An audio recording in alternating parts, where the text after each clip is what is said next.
ಮತ್ತು ರೈತರು ಮತ್ತು ದಲಿತರ ಪಾಲಿಗೆ ಇದೊಂದು ಮರಣ ಶಾಸನದ ರೀತಿಯಲ್ಲಿ ಈ ಕಾಯ್ದೆಯನ್ನು ತಂದಿದ್ದಾರೆ. ಈ ಕಾಯ್ದೆ ರದ್ದಾಗಬೇಕು.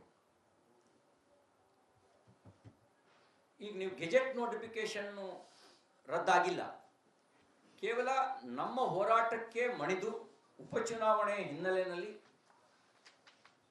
ಪಹಣಿಯ ಕಾಲಂ ನಂಬರ್ 11 ಮಾತ್ರ ವಾಪಸ್ ತೆಗೆದುಕೊಂಡಿದ್ದೀವಿ ಅಂತ ಹೇಳಿದಿರಿ. ಈ ಕಾಯ್ದೆ ಎಲ್ಲಿವರೆಗೂ ಇರುತ್ತೆ ಅಲ್ಲಿವರೆಗೂ ಇದು ತೂಗು ಕತ್ತಿ ಇದ್ದಂತೆ, ಯಾವತ್ತು ಬೇಕಾದರೂ ಇದು ಮರಣ ಶಾಸನ ಆಗ್ಬೋದು. ಹಾಗಾಗಿ ಕಾಯ್ದೆ ರದ್ದಾಗಬೇಕು. ಎಲ್ಲ ಸಮಗ್ರ ದಾಖಲೆಗಳನ್ನು ಪರಿಶೀಲನೆ ಮಾಡಿ ದಾನ ಕೊಟ್ಟಿದ್ರೆ ದಾನ ಕೊಟ್ಟ ಆಸ್ತಿಯ ನಿರ್ವಹಣೆ ಮಾತ್ರ ವಕ್ಫ್ ಬೋರ್ಡಿಂದು.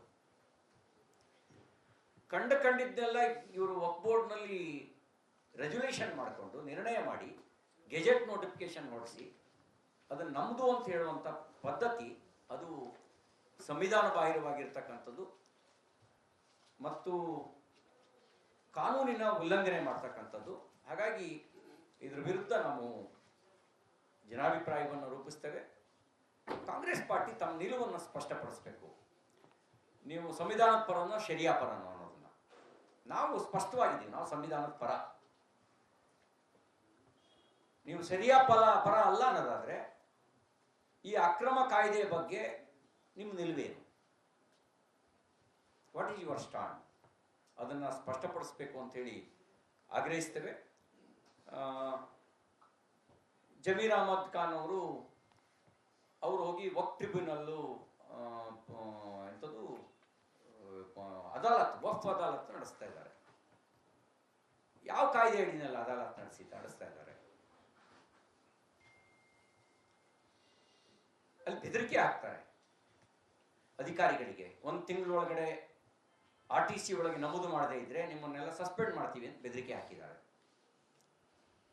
ಮುಖ್ಯಮಂತ್ರಿಗಳ ಬೆಂಬಲ ಇದೆ ಅಂತ ಅವ್ರು ಸ್ಪಷ್ಟವಾಗಿ ಹೇಳಿದ್ದಾರೆ.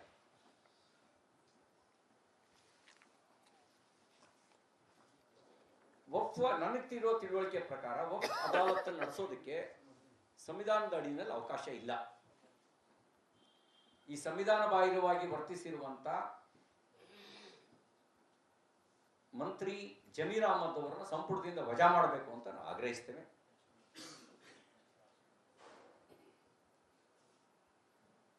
ಯಾವ್ಯಾವುದನ್ನು ಇದುವರೆಗೂ ವಕ್ಫ್ ಅಂತ ಹೇಳಿ ದಾಖಲಿಸಿದ್ದಾರೆ ಅದೆಲ್ಲದರ ಪರಿಶೀಲನೆ ಆಗಬೇಕು.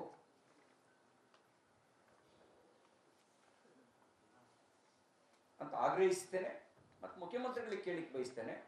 ವಕ್ಫ್ ಅದಾಲತ್ ನಡೆಸೋದಕ್ಕೆ ಭಾರತದ ಯಾವ ಕಾನೂನು ಅಡಿಯಲ್ಲಿ, ಸಂವಿಧಾನದ ಯಾವ ವಿಧಿಯ ಅಡಿಯಲ್ಲಿ ಅವಕಾಶ ಮಾಡಿಕೊಡಲಾಗಿದೆ ಅಂತ ಮುಖ್ಯಮಂತ್ರಿಗಳು ಸ್ಪಷ್ಟಪಡಿಸಬೇಕು.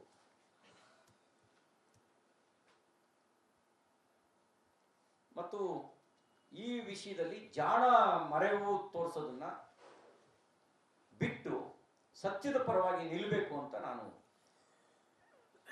ಕಾಂಗ್ರೆಸ್ ಪಾರ್ಟಿಗೆ ಮತ್ತು ಮಾನ್ಯ ಮುಖ್ಯಮಂತ್ರಿಗೆ ಆಗ್ರಹಿಸಲಿಕ್ಕೆ ನಾನು ಬಯಸ್ತೇನೆ.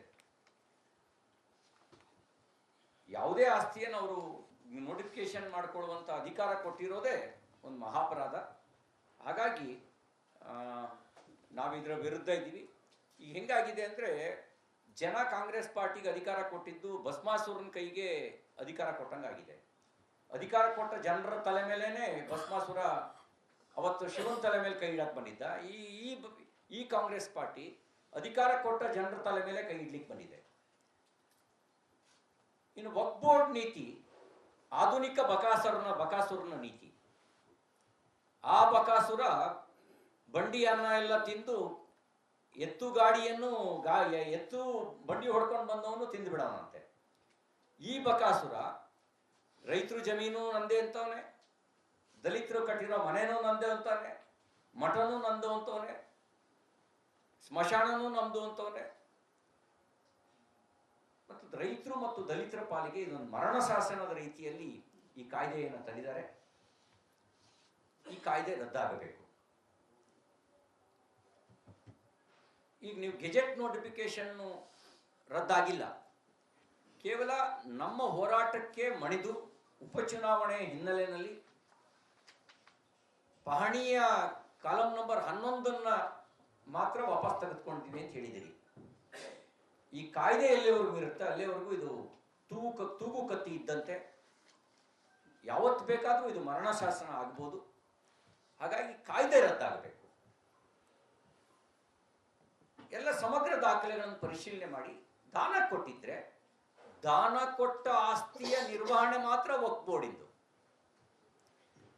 ಕಂಡಿದ್ದೆಲ್ಲ ಇವರು ವಕ್ಫ್ ಬೋರ್ಡ್ನಲ್ಲಿ ರೆಜುಲೇಷನ್ ಮಾಡಿಕೊಂಡು ನಿರ್ಣಯ ಮಾಡಿ ಗೆಜೆಟ್ ನೋಟಿಫಿಕೇಶನ್ ಹೊರಡಿಸಿ ಅದನ್ನು ನಮ್ಮದು ಅಂತ ಹೇಳುವಂಥ ಪದ್ಧತಿ ಅದು ಸಂವಿಧಾನ ಬಾಹಿರವಾಗಿರ್ತಕ್ಕಂಥದ್ದು ಮತ್ತು ಕಾನೂನಿನ ಉಲ್ಲಂಘನೆ ಮಾಡ್ತಕ್ಕಂಥದ್ದು.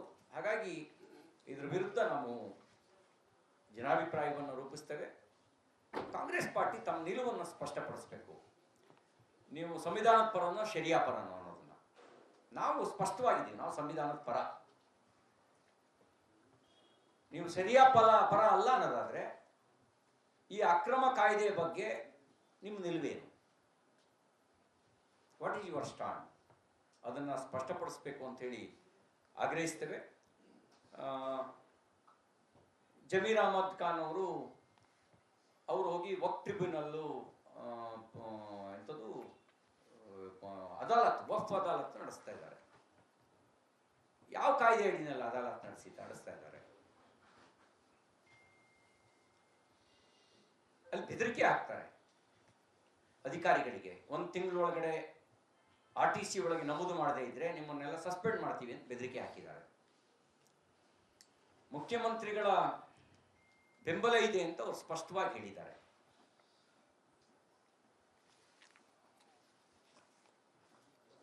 ವಕ್ಫ್ ನನಗಿರೋ ತಿಳುವಳಿಕೆ ಪ್ರಕಾರ ವಕ್ಫ್ ಅದಾಲತ್ ನಡೆಸೋದಕ್ಕೆ ಸಂವಿಧಾನದ ಅಡಿಯಲ್ಲಿ ಅವಕಾಶ ಇಲ್ಲ. ಈ ಸಂವಿಧಾನ ಬಾಹಿರವಾಗಿ ವರ್ತಿಸಿರುವಂತ ಮಂತ್ರಿ ಜಮೀರ್ ಅಹಮದ್ ಅವರನ್ನು ಸಂಪುಟದಿಂದ ವಜಾ ಮಾಡಬೇಕು ಅಂತ ನಾವು ಆಗ್ರಹಿಸ್ತೇವೆ.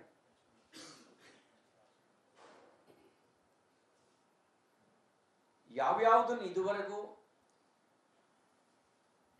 ವಕ್ಫ್ ಅಂತ ಹೇಳಿ ದಾಖಲಿಸಿದರೆ ಅದೆಲ್ಲದರ ಪರಿಶೀಲನೆ ಆಗಬೇಕು.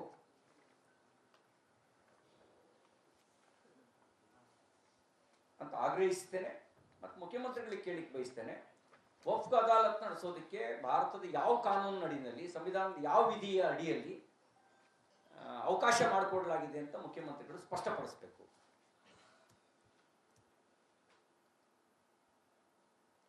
ಮತ್ತು ಈ ವಿಷಯದಲ್ಲಿ ಜಾಣ ಮರೆವು ತೋರಿಸೋದನ್ನ ಬಿಟ್ಟು ಸತ್ಯದ ಪರವಾಗಿ ನಿಲ್ಲಬೇಕು ಅಂತ ನಾನು ಕಾಂಗ್ರೆಸ್ ಪಾರ್ಟಿಗೆ ಮತ್ತು ಮಾನ್ಯ ಮುಖ್ಯಮಂತ್ರಿಗೆ ಆಗ್ರಹಿಸಲಿಕ್ಕೆ ನಾನು ಬಯಸ್ತೇನೆ. ಯಾವುದೇ ಆಸ್ತಿಯನ್ನು ಅವರು ನೋಟಿಫಿಕೇಶನ್ ಮಾಡಿಕೊಳ್ಳುವಂತ ಅಧಿಕಾರ ಕೊಟ್ಟಿರೋದೇ ಒಂದು ಮಹಾಪರಾಧ. ಹಾಗಾಗಿ ನಾವಿದರ ವಿರುದ್ಧ ಇದ್ದೀವಿ. ಈಗ ಹೆಂಗಾಗಿದೆ ಅಂದ್ರೆ ಜನ ಕಾಂಗ್ರೆಸ್ ಪಾರ್ಟಿಗೆ ಅಧಿಕಾರ ಕೊಟ್ಟಿದ್ದು ಭಸ್ಮಾಸುರನ ಕೈಗೆ ಅಧಿಕಾರ ಕೊಟ್ಟಂಗಾಗಿದೆ. ಅಧಿಕಾರ ಕೊಟ್ಟ ಜನರ ತಲೆ ಮೇಲೇನೆ ಭಸ್ಮಾಸುರ ಅವತ್ತು ಶಿವನ ತಲೆ ಮೇಲೆ ಕೈ ಇಡಕ್ಕೆ ಬಂದಿದ್ದ. ಈ ಕಾಂಗ್ರೆಸ್ ಪಾರ್ಟಿ ಅಧಿಕಾರ ಕೊಟ್ಟ ಜನರ ತಲೆ ಮೇಲೆ ಕೈ ಇಡ್ಲಿಕ್ಕೆ ಬಂದಿದೆ. ಇನ್ನು ವಕ್ಫ್ ಬೋರ್ಡ್ ನೀತಿ ಆಧುನಿಕ ಬಕಾಸುರನ ನೀತಿ. ಆ ಬಕಾಸುರ ಬಂಡಿ ಅನ್ನ ಎಲ್ಲ ತಿಂದು ಎತ್ತು ಬಂಡಿ ಹೊಡ್ಕೊಂಡು ಬಂದವನು ತಿಂದು ಬಿಡವನಂತೆ. ಈ ಬಕಾಸುರ ರೈತರು ಜಮೀನು ನಂದೇ ಅಂತವನೆ, ದಲಿತರು ಕಟ್ಟಿರೋ ಮನೆನೂ ನಂದೇ ಅಂತಾನೆ, ಮಠನೂ ನಂದು ಅಂತವನೆ, ಸ್ಮಶಾನನೂ ನಮ್ದು ಅಂತವನೆ,